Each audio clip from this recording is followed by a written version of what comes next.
this week because of Epstein in there. And what is your reaction to it? Well, we have to wait for the courts to reply to Pam Bondi with her request to unseal that information. Unfortunately, no one can speed that up. So, Are you okay with the pause for now before the Republican resolution is voted on? I think it's the right thing to do. I think everyone wants to see, the information that was sealed away. I think the American people want to see it. I'm a co-sponsor of Thomas Massey's resolution. I'm all for voting on it. I'm all for transparency. So, but we just have to be a little patient for it. Have you talked to the president at all about this issue, and has he explained to you kind of where he's coming from and his mindset around it? I haven't talked to him on this specific issue. The last time I talked with him was last week about my concerns on the Genius Act, basically having that open door to a central bank digital currency, which I think is extremely dangerous. And the American people are radically opposed to that on both sides of the aisle. I think that's like an 80% or higher issue. Everyone wants to control their money.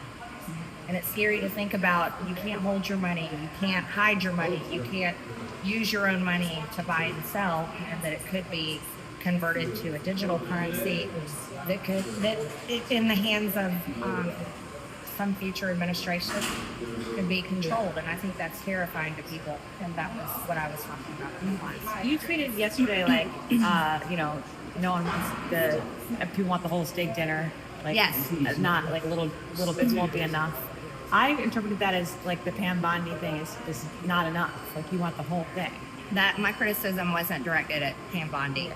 My criticism there is anyone in the administration, everyone throwing out little pieces of red meat to get the base worked up over something when there's never going to be accountability. But do you think this if there's a crime, Pam Bondi in the court? no, I want to say if there's a crimes have been committed, no matter who they are, if there's no justice and no accountability, people are going to get sick of it. It's like, stop telling me about crimes if you're not going to do anything about it. And that's where people largely are.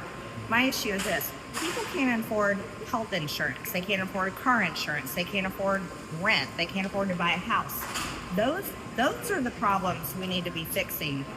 And I'm just saying, like, stop throwing out, here, look at this crime 10 years ago. right? Why do you think they're doing that? I have no idea. Do you think Trump is concerned that he will be implicated somehow if it all comes out?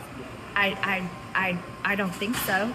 If President Trump was guilty of something with Epstein, then the Democrats would have drugged him for the past 4 years. Or you know what? They would have drugged him earlier. It wouldn't have been Russia collusion. It would have been Jeffrey Epstein.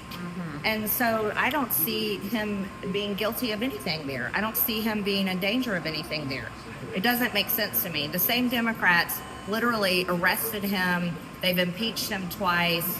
They went after his businesses. They tried to destroy the men. They raided Mar-a-Lago. Why wouldn't they have brought out the Jeffrey Epstein? And how do you feel like Johnson is handling this Epstein matter in the House? It has been, like, do you feel like he's been fighting for transparency enough for your taste or not? I don't like the resolution that was passed out of the Rules Committee. It has no teeth in it. Right. It's basically meritless. It just is like, oh, look at us. We're saying release it. Right. I think Pam Bondi is following the right course, asking for the court to unseal those files. And now she's directed Todd Blanche to go and talk to, I never say her name right, Ghislaine Maxwell. Yeah. I think that's the right thing to do.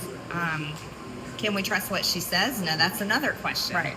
This is a woman. She's in prison. Her case is on appeal. Is she might want to trustworthy? pardon. Yeah, she Right. may be bartering for something. Yeah. I mean, who knows? Those are questions that should be asked. Right. Do you think that could be a political issue for Republicans or just Trump generally?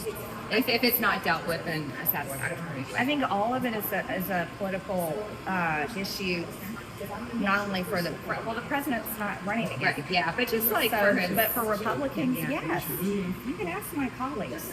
They are getting beaten up at home in their district. That's the next question. Yeah, they are. They really are. So people you think do care about this issue? I can tell you this. Since I've been a freshman member of Congress, and I think this is fascinating, I've tracked the calls in my office. I have a whole spreadsheet that my staff that answers the phones.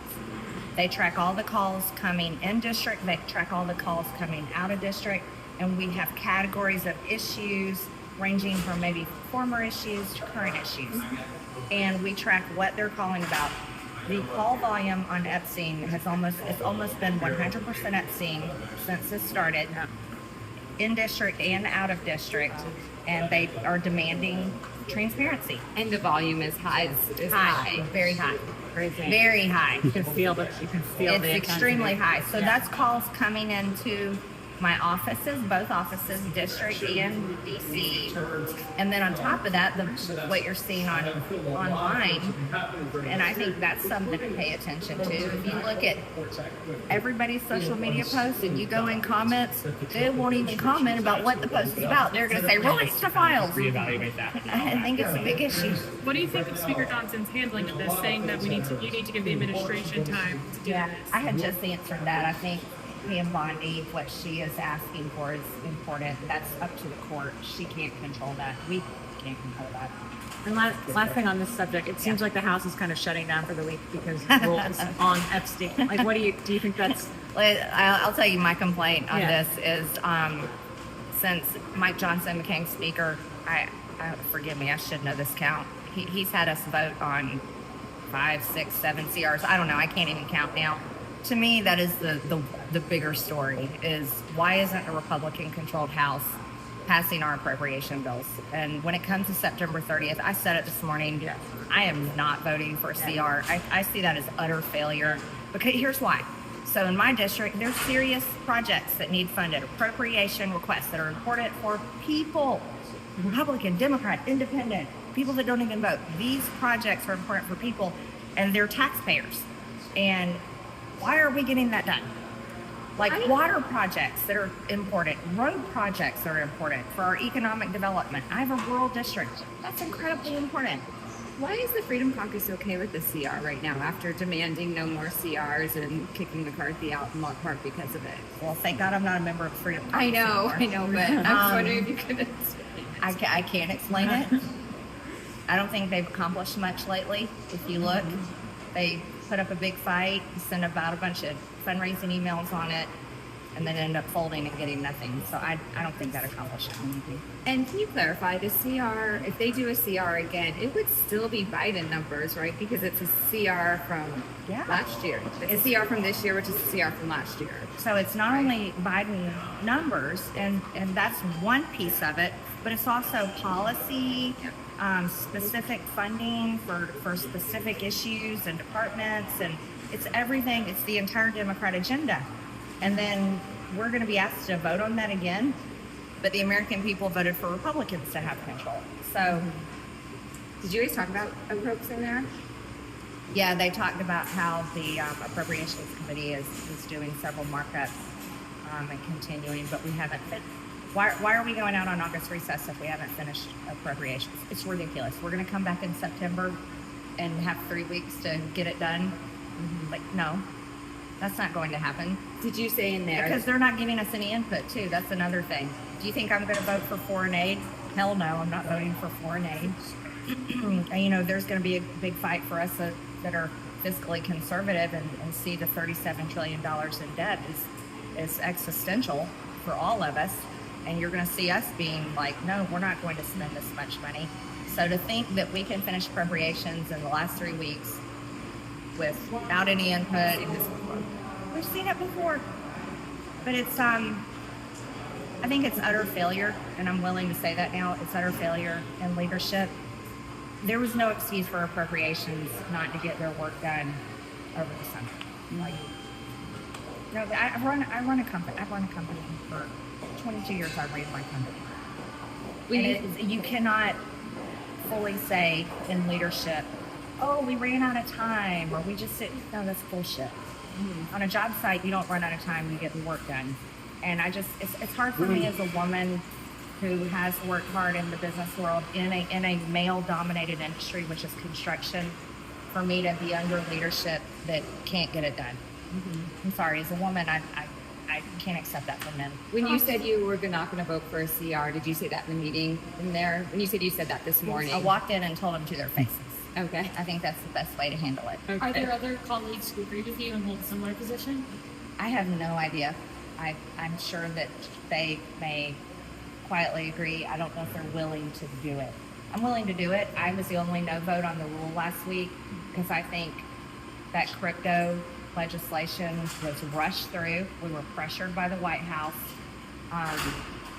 Johnson couldn't stand up and say, no, we need to get this right. It was a complete lie that the CBDC will be passed, and the ban on CBDC will be passed in the Senate. It will not. They told us in every meeting that it won't pass in the Senate, but yet they rushed it through anyway. So I was a no vote last week on the rule. I cannot bend on the CR, but I imagine they'll try to attach shiny objects to the CR, like, oh, Marjorie, we're going to give you some more security funding for your personal security. I have an active death threat right now, so maybe they'll try that with me, or try something else to try to get Republicans to vote for the CR. But Congresswoman, are you hearing from any Yeah. constituents Thank you. about your position opposing aid to Israel? What has the response in your district been? I haven't gotten any blowback really, and I'm sure there is a percentage of people there that think that that we have to stand with Israel on anything and everything. But my position is that's not true when it comes to a war that's murdering people, innocent people. I don't think that's Christians' responsibility. And I'm a Christian. I pray for the peace of Jerusalem. I support the Jewish people, but as far as what Netanyahu and that government, secular government, because we need to draw that line, it's a secular government. And as far as what they're continuing to do, I think it's completely out of line. And this isn't out of character for me. From the beginning, since I've been in Congress in 2021, I have been radically opposed to foreign wars. And I have support from veterans all over my district because of that, because they live with the effects of America's nonstop foreign wars. And you can talk to anybody involved at the VA and terrible issues that veterans constantly deal with. 22 suicides a day. This comes from America's nonstop foreign wars, and we've had enough of it. And I think what's happened. Okay, October 7th, horrific. I can stand there and yell all day long. That's the most awful thing that we've seen in recent times. But what's continuing to happen in Gaza? Horrific. Innocent children being killed, innocent people being killed, now Christian churches being bombed, equally horrific. So I don't think America should be funding that. And then you got to come to this. Israel has government-funded health care. Israel has government-funded college tuition. But we're $37 trillion in debt. And Israel is a nuclear-armed nation. So why do Americans have to continue to pay them billions of dollars every year? And I think that's just a common sense, rational line of thought. Have you spoken with President Trump about this at all, the war in Gaza? No, I haven't spoken with him specifically on that. I have urged him privately to stick with the campaign promises of no more foreign wars. We need world peace. We have to end this. This is what people voted for. They voted for no more foreign wars. So that's been my urging. One more question. At aid distribution sites in Gaza recently, people have been being shot by the IDF. I wonder if you've been following that, if you feel like the United States has a role to play there. I've seen those reports, and if that's true, that's horrible. It's tragic. Again, I'm opposed to the whole thing. So that's my stance. Sorry, apologies if you already addressed this, but is there a path forward for the conference for a rule this week, given what's going on with Epstein stuff with the Democrats? I don't think they have a path, or they're not choosing a path. I'll say it that way. They're not choosing a path. I gotta go though. Yeah, is it unlikely you guys have any rule legislation on the floor this week? Not that I know of. Let's see. Okay, I gotta Can I go. walk with you for a second? I just talked with that about the CR. I saw your tweet, and I noticed some members have started to call for a full CR, and you are against that. Is there any world in which that gets across in the House, and why are members calling for that? I can't comprehend it. Well, under Mike Johnson, ever since he's become speaker, all he has passed is CRs. And there's no excuses now. We're coming up on August. We've had the full year to pass our appropriations. And here's another thing. Our districts deserve it. You want to know why? There's important water projects, road projects, things that are very important just for our districts. And when we pass another CR, excuse me, that means that we don't fund those appropriation requests. And I think that's a failure, like literally a failure. So I'm not voting for a CR. I'm just not.